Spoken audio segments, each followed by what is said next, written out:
नमस्कार दोस्तों, स्वागत है आपका प्रतियोगिता दर्पण में। मैं हूं प्रशांत और आज हम डिस्कस करने जा रहे हैं मीथेन एमिशंस। आइए इससे रिलेटेड न्यूज़ देख लेते हैं। सबसे पहले सुल्तान अहमद अल जबेर कैबिनेट मिनिस्टर हैं यूएई के, as well as the president designate of COP28 has called upon the oil and gas industry to phase out methane emissions by 2030 because methane emissions are a concern to achieve a target of net zero emissions planned by or before 2050। अब COP28 UAE में होने वाला है नवंबर month में।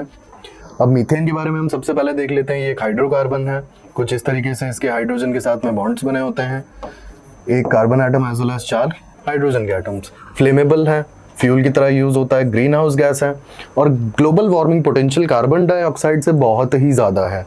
कितना? Almost 80 times. Life span बहुत ही कम है as compare to carbon dioxide. और कॉमन सोर्सेज अगर बात करें तो agricultural activities such as rice fields, coal mining, oil and natural gas industry and municipal waste. अब मीथेन के इम्पैक्ट के बारे में हम जब बात कर लेते हैं, इसका global warming potential as I already told you its 80 times as compare to the carbon dioxide. अब आप खुद समझ सकते हैं कि अगर इसका एमिशन बढ़ता हुआ चला जाएगा और उसे कर्ब नहीं किया गया तो global warming as well as climate change, आप भी जानते हैं कि global warming and climate change ये एक दूसरे को फ्यूल करते हैं।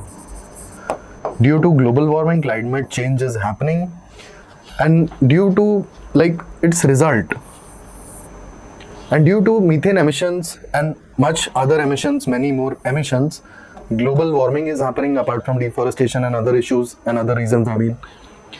तो ये बहुत इंपॉर्टेंट है कि अगर हम क्लाइमेट चेंज को कंट्रोल करना चाहते हैं, ग्लोबल वार्मिंग को कंट्रोल करना चाहते हैं, as planned in the Paris agreement about the temperature limits for about 1.5 to 2 degrees, अगर हम उस लिमिट में रहना चाहते हैं तो हमें एक बहुत इंपॉर्टेंट स्टेप पर काम करना होगा, वो है मीथेन एमिशंस को रोकना, क्योंकि इसका ग्लोबल वार्मिंग पोटेंशियल बहुत ही ज्यादा है।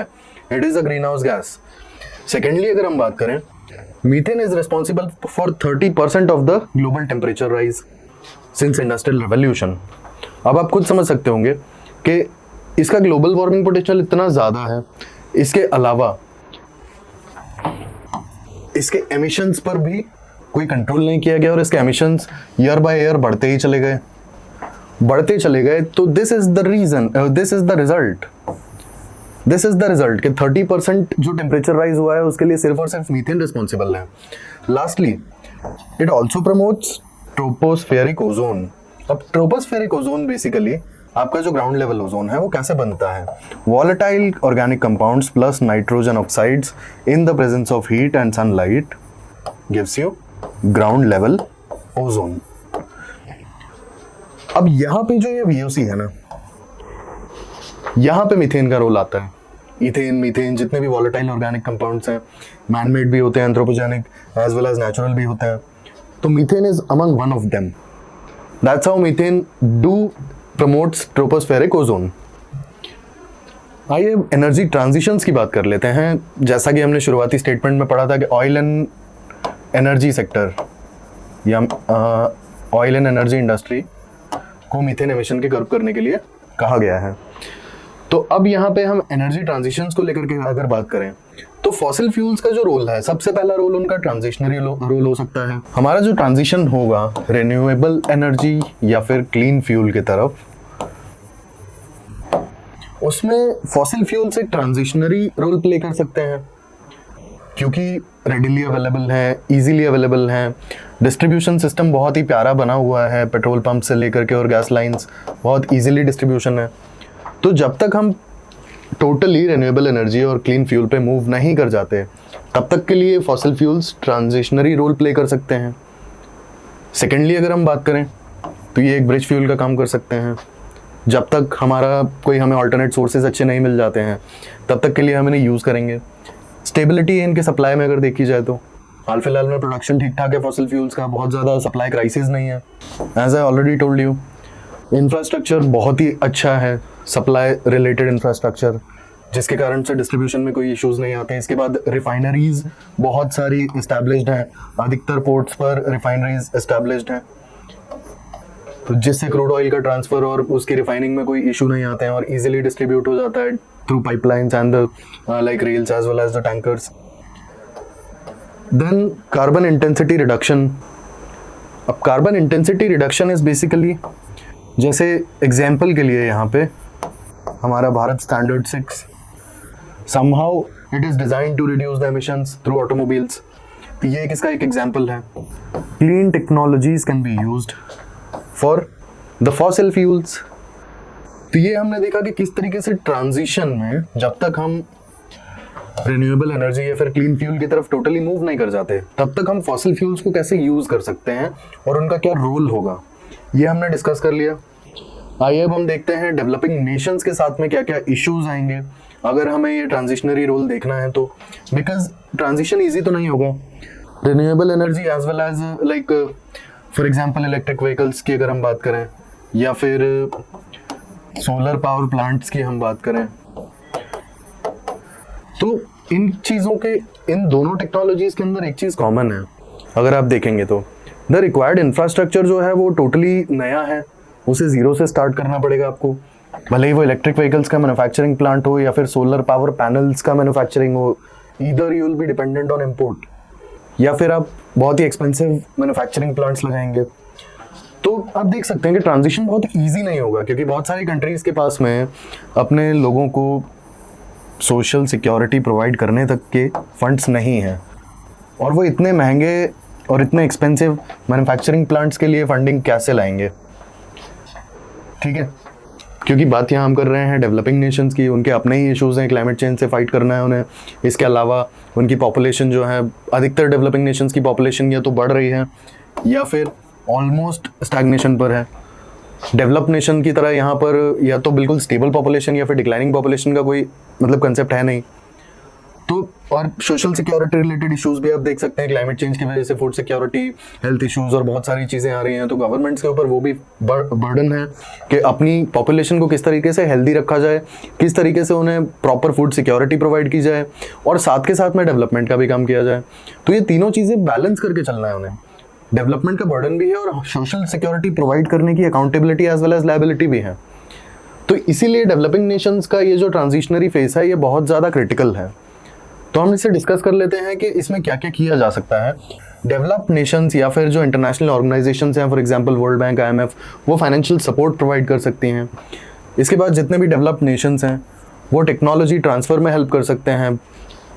Technology transfer as in the latest technology provide करना, उसकी मास प्रोडक्शन करना, क्योंकि इम्पोर्ट बहुत ज़्यादा कॉस्टली होगा।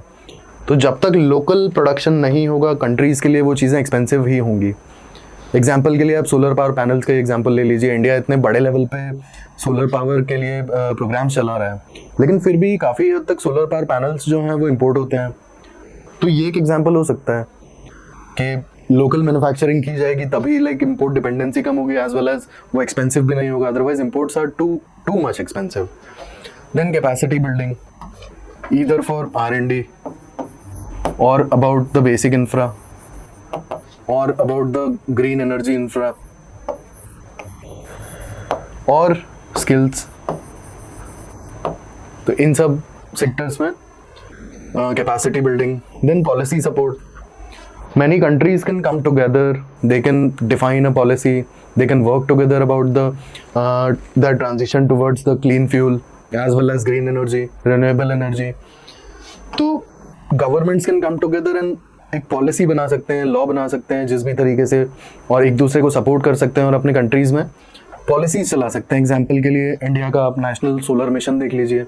नेशनल सोलर मिशन की जब शुरुआत हुई थी तब शायद बहुत ज़्यादा गवर्नमेंट ने सीरियस नहीं लिया था, लेकिन देखते देखते देखते एक दिन आया जब इंटरनेशनल सोलर एसोसिएशन बन गया और इसका जो मेन क्रेडिट जाता है वो इंडिया को ही जाता है। तो इस तरीके का कोई पॉलिसी स्टार्ट की जा सकती है जो हो सकता है फ्यूचर में जाकर इंटरनेशनल लेवल पे सारी कंट्रीज उससे जुड़ जाएं, इतना अच्छे उसके रिजल्ट्स हों। Then public private partnership, as I told you funding is an issue for the developing nations। तो यहाँ पे पब्लिक प्राइवेट पार्टनरशिप बहुत काम आ सकती है।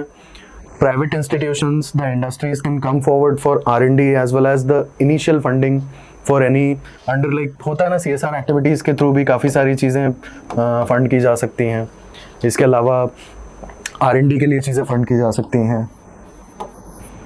लोकल मैन्युफैक्चरिंग के लिए भी पब्लिक प्राइवेट पार्टनरशिप को जोर दिया जा सकता है कि किस तरीके से लोकल मैन्युफैक्चरिंग एफिशिएंटली और लेस कॉस्ट में की जाएगी।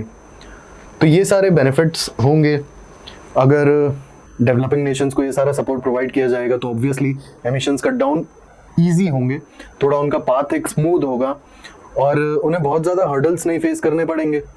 अदरवाइज शिफ्टिंग टुवर्ड्स, जैसे बहुत सारे अफ्रीकन नेशंस की अगर आप इस समय कंडीशन देखेंगे, already they are facing civil war, इसके बाद फंडिंग का इशू है, पॉपुलेशन एक्सप्लोजन का सबसे बड़ा इशू है। तो इतने सारे एक साथ में प्रॉब्लम्स को फेस करना, गवर्नमेंट के पास इतने फंड्स होते नहीं हैं, because they are not even, बहुत सारे एवेन्यूज़ भी नहीं हैं जहाँ से गवर्नमेंट पैसा उठा सके। फॉर एग्जाम्पल अगर आप गल्फ कंट्रीज़ को ले लेंगे तो ऑयल इंडस्ट्रीज से काफ़ी पैसा आता है उनके पास, बट इतने रिसोर्सेज अफ्रीकन कंट्रीज़ के पास है नहीं, और अगर है भी तो फिलहाल दे आर अनएक्सप्लोर्ड। तो ये सारे इश्यूज आते हैं, that's why public private partnership बहुत ज़रूरी हो जाती है। अब हम बात कर लेते हैं इनिशिएटिव्स की। सबसे पहले आता है इंडियन इनिशिएटिव्स पर हम डिस्कस करेंगे। हरित धारा। हरित धारा is a supplement used for kettles. It can cut down the methane emissions by almost 20%. As you know, kettles का होता है कि kettles के डाइजेशन के बाद बहुत ज़्यादा मीथेन कई बार रिलीज होता है। सो ये ICAR का एक रिलीज किया हुआ सप्लीमेंट है, और ये सप्लीमेंट्स के साथ में केटल्स का जो मीथेन एमिशन है आफ्टर द डाइजेशन, जो भी कई बार आप देखेंगे कि केटल्स को जो भी फीड प्रोवाइड किया जाता है तो बहुत ही रॉ फॉर्म में होता है वो। ये तो बहुत ही जो लोग प्रोफेशनल एक सर्टेन लेवल पे जा करके, तो आपने देखा होगा कि ये जो फीड है, जो चारा दिया जाता है, तो जो लोग डेयरी फार्मिंग में इन्वॉल्व नहीं है वो लोग अपने केटल्स की डाइट का बहुत ज़्यादा ख्याल भी नहीं रखते हैं।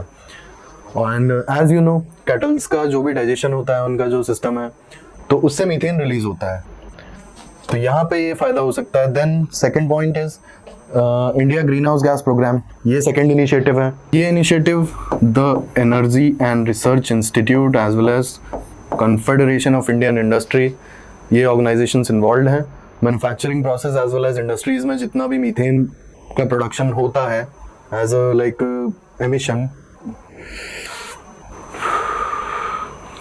जो मीथेन का एमिशन होता है इंडस्ट्रियल प्रोसेस में, उसे कर्व करने के लिए ये प्रोग्राम है। Then NAPCC, national action plan on climate change, यहाँ भी मीथेन एमिशन को कर्व करने के लिए कुछ प्लान्स हैं, कुछ स्कीम्स हैं।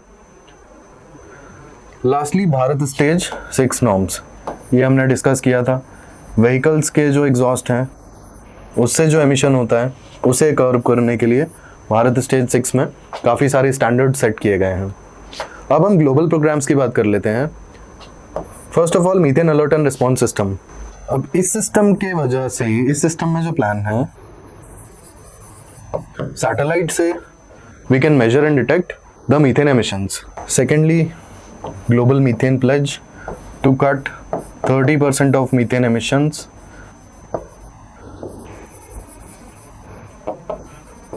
It is a global plan and global methane pledge is voluntary. Plus, India is not a part of it. Lastly, Global Methane Initiative. It is another global level plan to reduce the methane emissions. ऐसे ही informative videos के लिए हमारे साथ जुड़े रहिए. Thank you. Thanks for watching.